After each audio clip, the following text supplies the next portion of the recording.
Hey gang, it's me once again. Today we are going to be looking at Sandile Swana's analysis of President Ramaphosa's performance, or rather the ANC's administration since 2019. Let's proceed. All right, let's go to an earlier story. I told you about the president engaging with senior editors and academics. That was in Sandton today. And of course, it's ahead of the 2019 Election Manifesto review, which will be at Dobsonville Stadium in Soweto tomorrow. So the ANC saying it will be frank and open about what has been achieved, what hasn't. It says 70% of its commitments made in 2019 have been achieved. Let's chat now to political analyst Sandile Swana. No, that's a joke. That is a serious joke. These people must really believe that we are idiots or a bunch of fools in this country. But nevertheless, let's hear what Mr. Swana has to say. No, they are lying. In my own assessment, they have not achieved even 20%. But let's hear what Mr. Swana has to say. Sandile, thank you for being with us as always.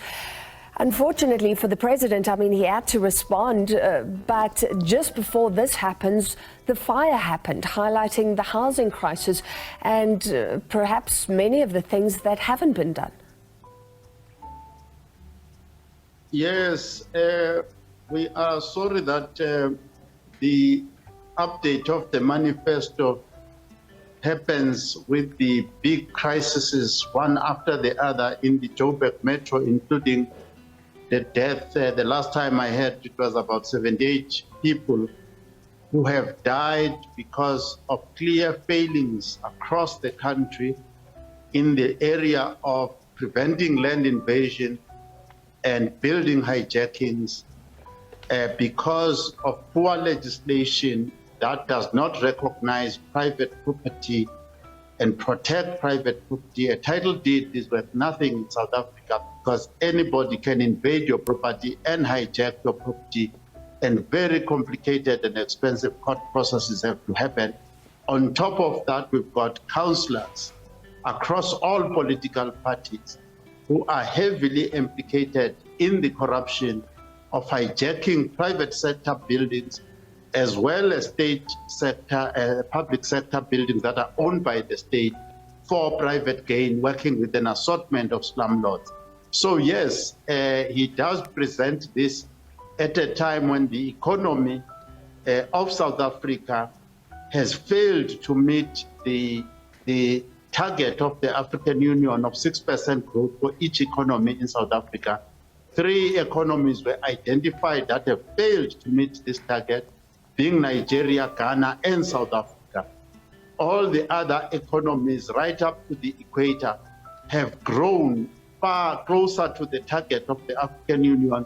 South Africa has distinguished itself with failure to grow at the stipulated 6%, failure to even meet 2% economic growth, failure to meet even the 5.4% growth, GDP growth that was stipulated in the NDP. So Ramaphosa is presenting this manifesto review at a time when failure is pronounced, the failure of the ANC government in South Africa.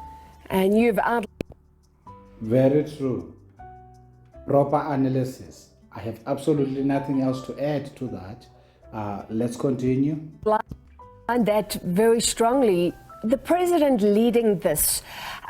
And tell me if you agree with me, he often says the right things, and he says things like, I mean, just listening previously, work is being done in all areas. He always talks about work being done, that it will take time, for example, for arrests to be made with regards to the Zondo Commission, but saying we are implementing those recommendations. So it's hard for critics to deal with that. Do you agree? I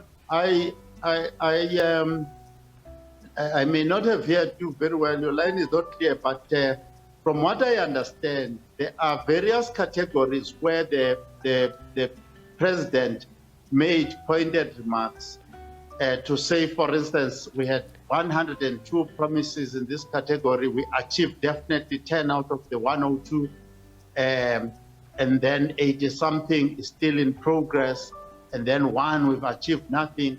So the the rate, if you take a total mark for the manifesto of 2019, I would say the success rate is around 10 and 15% in each category of promises that they have made.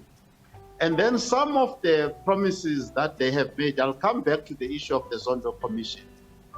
For instance, in electricity and job creation. In electricity, yes, the idea of expanding electricity to all South Africans was started by the apartheid government in 1985. The ANC simply continued that with that program.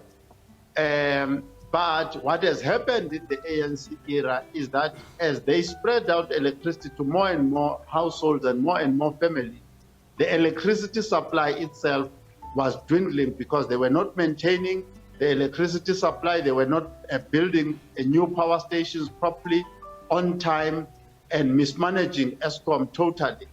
Similarly, that is not to say we deny that they've been doing something. Every student, including the student who gets 10% in an exam, the other 9%, he tried to do something but failed, and he only got 10%, and therefore overall he has failed. The ANC, in a number of categories, we don't deny that they have tried to do something, but because the staffing of the ANC itself in the NEC, in the top 7 of the ANC, in the cabinet and in the president itself, is largely places where the most incompetent people and criminal syndicates control those structures. Very and true. Most competent people are sidelined in the state. So the job can never get done. All right, so Very, how very can true. you... Very, very true. There are a few things Sandile has not mentioned here. The mismanagement of Transnet, the mismanagement of SAA. Right now, SAA is being sold, and we do not know enough as the public as we ought to know. The economy is not growing. Let's just focus on the jobs that they've been lying about. Let's focus on the crime. We are the third crime-ridden country in the world, behind 2 countries, Venezuela and some other country. And we are ahead of DRC, which is a war-torn country. We are ahead of Afghanistan, which has been in war with America for more than 20 years, well, for at least 20 years. When you look at those and you look at such mismanagement, the police are not doing their job. We have 4,000 Zamazamas. Cele was celebrating just last week, 2 weeks ago, of arresting 5 out of 4,000. Complete incompetence. Look at how taxi drivers are law to themselves on our roads across the provinces. Leave what was exaggerated as happening in the Western Cape. Focus on how taxi drivers carry themselves on our roads all over. We have got potholes everywhere. Look, South Africa is literally, if it is not already a failed state, on the bank of being one under the African National Congress. We have porous borders. The fire story and the hijacking of buildings is precisely because we do not have law and order. We have porous borders. People come in and out as they please. I remember very well at some point in time I was held at a gunpoint by 5 different foreigners. Had the trigger been pulled that day, I would have been deceased and nobody would have been able to trace the people that did this, because the police indeed confirmed that these people were from Malawi and they cannot trace their fingerprints because they do not have them on their database. But it's some Malawian gang that has been operating in the area that I was visiting on the unfortunate night. So you consider all of those things and then you say to yourself, how dare they give themselves 70%? How can they even give themselves 10% with the things that I've just mentioned? There is 42% unemployment rate, of which 50% is youth. How can a country pride itself when it has such disparities? Is beyond me. It's a demonstration of unconscious incompetence. They are incompetent and they do not have a clue of their incompetency. Can you see that? And okay, let's proceed just before I get worked up, because these individuals are there to loot state resources. As Herman Mashaba once said recently in a Biz News presentation that he was doing, these people were trained in Soviet Union to destroy.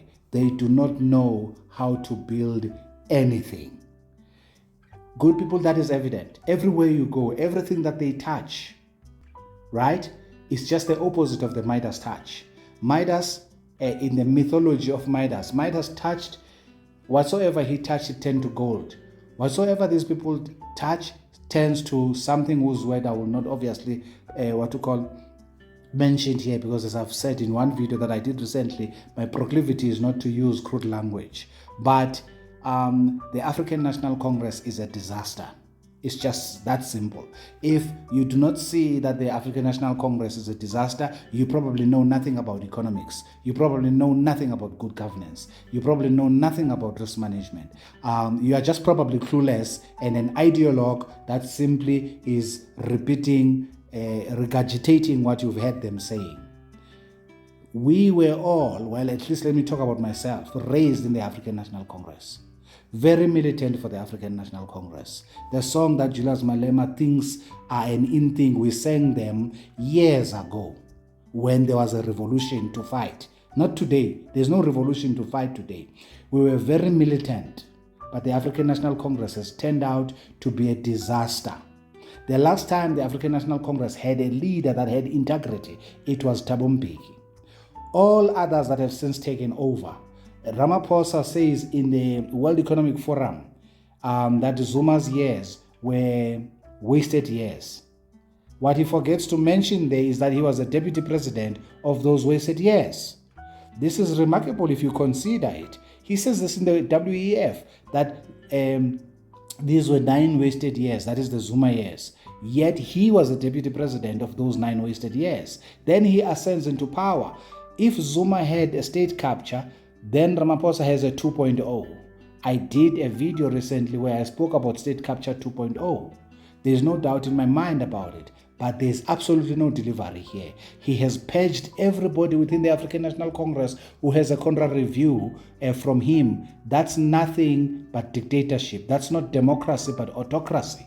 He literally has changed the African National Congress into a bunch of yes men. There's no robust debate in the African National Congress anymore. Imagine if Mbeki practiced the type of leadership that Ramaphosa is practicing today. That means Mbeki would have gotten the 3rd term. If he practiced that, and Zuma would have been sent to jail. If he practiced the type of leadership that Ramaphosa is practicing, where he alienates, he isolates, and targets through the state apparatus everybody that disagrees with him. And now they are lying about their achievements. What have they achieved except for stealing? Look at the COVID, 500 billion that was given to them from the IMF or the World Health Organization. What did they do with it? Now they are investigating money that was given to them for health care that they've embezzled. This is ridiculous. And this is under his watch. So it doesn't matter the amount of money that we receive from wherever. These people are thieves and they are lining up their pockets. They have no interest of developing this country. That's a pipe dream. For as long as they are in power, look at what happened with the gas leak in Johannesburg. And they swept that under the carpet. Those gas leaks don't just happen. They happen because there's been improper monitoring and servicing. Your car does not just stop overnight. Okay? Those gas leaks don't just happen. They happen because those pipes were not properly maintained. There was no engineers to ensure to it. And with them, everything is depleted or is depleting right in front of our eyes. Now, you have to play mental gymnastics, lie to yourself to believe otherwise. Metros soon are not going to be having adequate revenue to pay salaries to their employees. Why? That's what happens with mismanagement. They have managed to develop relationships with business and allowed them not to pay revenue that is due to the metros, such as electricity and so on and so forth. The list is endless. These people are corrupt. There is only one language that they understand, and we should use that language, remove them, deprive corrupt people of power, because power, corrupt and absolute power corrupts absolutely. And we are seeing this in their hands. Let's finish what Mr. Swana has to say here. Say 10 to 15% of promises have been achieved when the ANC is saying 70%. That is such a huge gap. They are lying. There is no what to call proper definition required or explanation required for this. They are simply lying. Why? Because that's what they are. The party simply lying. Yes, you must remember that I do not have the document. The document was released and I wrote to the SABC and others to get the document. But listening verbally to the president, the only way you can get to 70% is if you say the things that were actually achieved and the things that were actually attempted, all of them comprise the pass mark. But if the pass mark is about the things that were actually done and completed successfully, then the pass mark will be around 10 and 15%. So it would be misleading. I think it is seriously misleading for the ANC to say that they've been a 70% successful. I don't know what calculation they have done to get to that, but the verbal report that was given today by the president does not take us to those numbers. Yeah. And let me... It wouldn't be the first nor the last time that the African National Congress has lied to South Africans. So they are lying even at this particular moment. They have overrated themselves at this performance with an intention to deceive people, as they always have when it comes to elections. And also that, for instance, they said that they could create about 275,000 jobs a year, when in actual fact they need to create at least 600 to 700,000 new jobs, because that's the amount of new job entrants that come into the job market. And there's a backlog of 12 billion jobs. So you need to create at least 2 million jobs, or between 1.5 to 2 million jobs, to start reducing the backlog of people who've been unemployed long term. So the 265 itself was a joke. When they talk about raising investment, you need to raise about $1 trillion a year. If your GDP is about 4.6 trillion, you need to raise about, and they want to raise 1.5 trillion in 5 years. So the whole thing is dismal. I do not see how they are going to get to 70%. All right, we'll leave it there. That is evidence of how clueless they are, Sandile. It's nothing else. That is how clueless they are. These people are ideologues. They have not been trained in how to run a country. You need economists. You need lawyers who are educated in international affairs, foreign affairs, domestic affairs, not the nonsense that we have right now of cadres that are I mean, for example, people say Ramaphosa is a business person. Really? Ramaphosa is a multi-billionaire because of BEE. Never forget that. Ramaphosa is a trade unionist. He's a lawyer, yes, by training, but he's a trade unionist. And already that should have told South Africans that you can't have a trade unionist being a president of the Republic of the country. What do they know? Where did trade unionists build anything? All they know is to destroy. My parting shot will be my favorite question regarding Ramaphosa. If Ramaphosa had a mandate to destroy this country, what would he do differently? You can go and vote for him if you want, but I want you to know you will not have a country or a place that you call a country. Soon, you are going to be what Zimbabweans are in South Africa in foreign nations if you keep on voting for the African National Congress. That's my parting shot. I'm done here. Okay, guys, like the video. If you have not yet subscribed, please do. We have a country to save from the African National Congress. Have a lovely one.